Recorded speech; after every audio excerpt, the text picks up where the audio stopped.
A certificate can be earned in CTE classes to show work-related skills you have earned in that course. These certificates increase your employability and can help you when you're trying to get a job. Some classes that students can earn certificates at West Point Junior High are manufacturing, web development, exploring computer science, food and nutrition, interior design, child development, and engineering.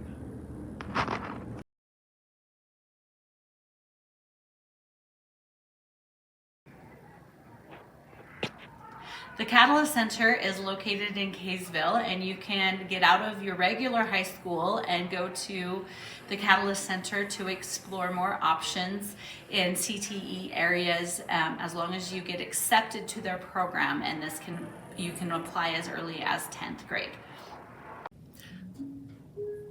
The Davis Technical College in Kaysville, Utah is one of the great ways that students can get CE credit, which is both high school and college credit. If students do that as a junior or senior, if they're caught up on all their credits, they can pay even less than if they go there as an adult. You do need to find your own transportation, but it's a great way to get college credits.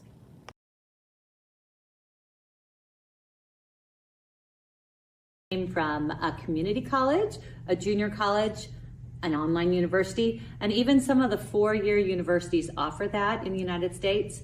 In terms of an education, an associate's degree falls between like a high school diploma and a bachelor's degree. Usually it's sort of a stepping stone to go to another school to finish a bachelor's degree.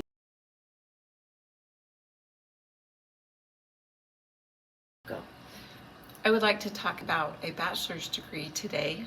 A bachelor's degree is a 4-year degree that you can get out of high school.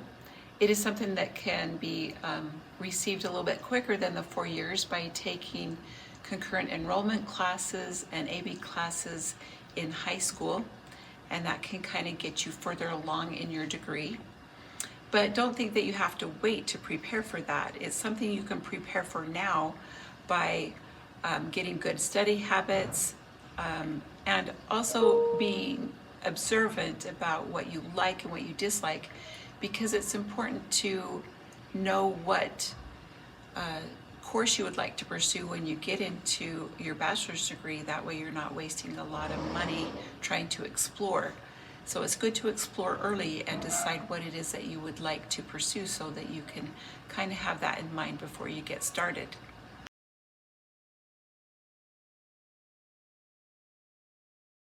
A master's degree is a degree you complete after you receive your bachelor's degree. It helps the students specialize even more in the areas of study. It also adds an additional 2 years to your schooling, which makes it a total of 6 years.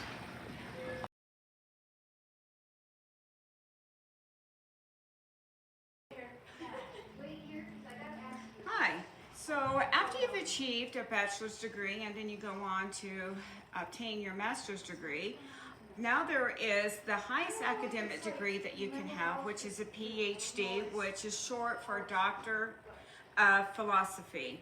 Now this you can earn in most fields. Despite the name of a PhD, it is only about philosophy. It can be about sciences, it can be about engineering, it can be about business, psychology, humanities, education, and many other areas. In order to obtain this highest academic degree, though, it does require an extensive amount of time, which is between 8 to 12 years.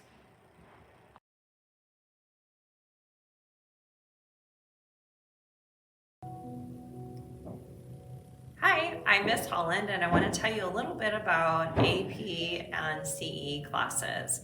AP stands for Advanced Placement, and this is a college level class that can be taken while you're in high school. I teach the AP Human Geography class, and it is a very rigorous class, but you can earn college credit if you pass the AP exam at the end of the year. There is a small cost to that test. The concurrent enrollment classes are taught at the high school, and it's something that you can also earn college credit while you're in high school. I don't know. That was like the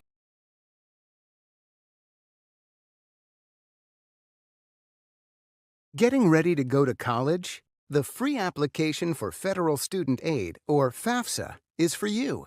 It's what the federal government and colleges use to figure out your eligibility for financial aid. That's money for school in the form of grants, work-study, student loans, and even some scholarships. If you plan... Scholarships. Scholarships? When I hear the word scholarships, what do you think? I have to have a 4.0. I can't do that. Scholarships are not solely based on grades. They're based on things that you love. If you love music, if you love art, if you love sports and you excel in them or you have passion for them, you can get scholarships through all those things you're involved with. Community service, clubs, get involved. There are even scholarships that are randomly drawn from companies. Start now. Get involved and do those things that are going to help you obtain monies for post-high school education. Guys, I'm here to talk to you about work-study programs. You can qualify for a work-study program when you fill out your FAFSA. Work-study is when you work for the college doing a job that's paid for by the government. An example of this is my nephew and niece. They're at SUU and they work driving around to the parking lots and ticketing students who don't have a parking pass to be in that parking lot, and they're paid for by the college. They qualified for that through FAFSA. Hi, Miss Drysdale here. I'm here to tell you a little bit about loans. Loans are something that we definitely suggest you try to avoid. This is money you do have to pay back to the government. So there are private loans and there are federal loans. One has a little bit smaller interest rate, which just means you're going to generate money against those loans as you pay them back, and it's going to end up costing you more. But certain ones have smaller interest rates than others. But the best thing that we suggest is just to avoid loans and try to go for those grants and scholarships instead. Let's talk about grants for just a second. Grants are a form of financial aid for college that you can use for college. They're awarded based on financial need. They're available through like federal and state governments. You can also get grants through individual colleges or private organizations. The great thing about grants is that they do not have to be paid back. You qualify for grants by completing your FAFSA application.